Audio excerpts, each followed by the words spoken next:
सलाम।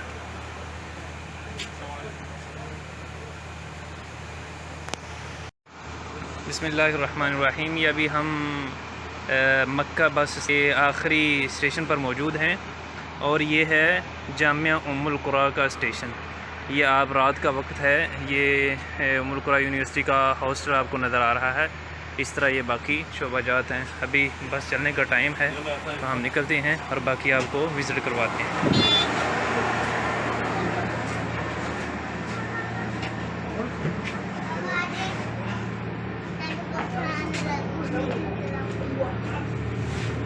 ये बस का अंदरूनी हिस्सा है।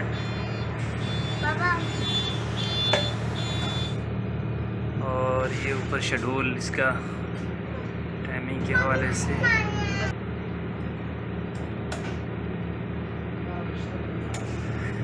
ये बस यहाँ से चलेगी और हरम क्रॉस करती हुई ट्रेन का जो नई ट्रेन